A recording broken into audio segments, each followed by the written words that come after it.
Mutual fund सही है ये आपने सुना ही होगा, एसआईपी सही है ये आपने बहुत सारी एडवर्टाइजमेंट देखी होंगी, बट क्या वाकई में सही है? हाय एवरीवन, आई एम सुशील अलेवा। पिछले एक साल के रिटर्न्स अगर हम देखें तो म्यूचुअल फंड सही नहीं है।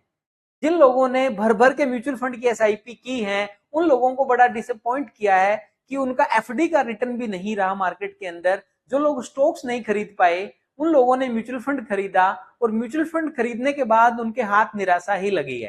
Let's see, I am not saying कि म्यूचुअल फंड आप लेना छोड़ दीजिए या म्यूचुअल फंड बिल्कुल खराब है। जी नहीं, ऐसा बिल्कुल नहीं है, बट अपनी सेविंग के 30% से ज्यादा म्यूचुअल फंड नहीं लेने चाहिए। Whatever the amount you are going to invest into the stock market, अगर आप 100 रुपए इन्वेस्ट कर रहे हैं तो आपको 30% ही एसआईपी में लगाना चाहिए। जितना आप एसआईपी में लगा रहे हैं म्यूचुअल फंड के, उतना ही थोड़ी सी नॉलेज लेके स्टॉक एसआईपी अगर आप खुद से चलाएंगे, आई एम वेरी श्योर आप म्यूचुअल फंड से ज्यादा कमाएंगे। बट जरूरत है तो सिर्फ एक डिसिप्लिन मेंटेन करने की।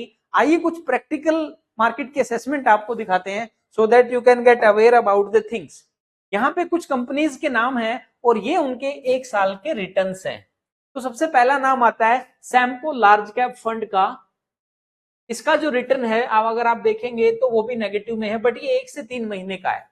इसके बाद क्वांट जो कि एक बड़ा फेमस फंड है, डायरेक्ट प्लान ग्रोथ वाला, इसका रिटर्न 6% माइनस में है। इट मींस कि आपने पैसा दिया और जितना आपने दिया उसमें से भी कुछ पैसा मार्केट में नीचे जा चुका है, वो उतना भी नहीं बचा है। और इसके अलावा देखिए जेएम लार्ज कैप का जो फंड है वो भी 5.63% माइनस में है। बड़े अच्छे अच्छे नाम आपको यहाँ देखने को मिलेंगे। एचडीएफसी लार्ज कैप का जो फंड है देखिए वो भी लगभग 2.5% माइनस में है। तो म्यूचुअल फंड के अंदर अगर आप अपना सारा पैसा कोई रील देख के या कोई एडवर्टाइजमेंट देख के डाल रहे हैं तो कहीं ना कहीं गलती कर रहे हैं। आपको डायरेक्ट पैसा डालना है, स्टॉक मार्केट में डालना है तो आप स्टॉक्स में डालिए, क्वालिटी के शेयर्स में डालिए और स्टॉक एसआईपी के थ्रू डालिए।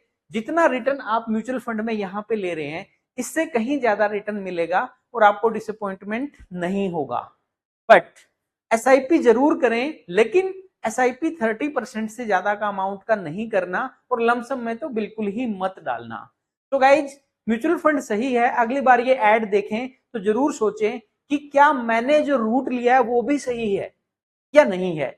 इसके लिए आपको थोड़ा सा फाइनेंशियल असेसमेंट आपकी करनी होगी और स्किल्स पैदा करें आपके अंदर। क्योंकि एक चीज आपको समझनी है कि म्यूचुअल फंड मैनेजर ने भी तो स्टॉक मार्केट में पैसा डाला है, क्यों नहीं मैं डायरेक्ट क्यों नहीं डाल सकता? सिर्फ एक ही गैप है, पैसा आपका है, पतंग आपकी है, उड़ा कोई और रहा है। अगर आप खुद से उड़ाना सीख लें तो इससे कहीं ज्यादा रिटर्न कमाएंगे।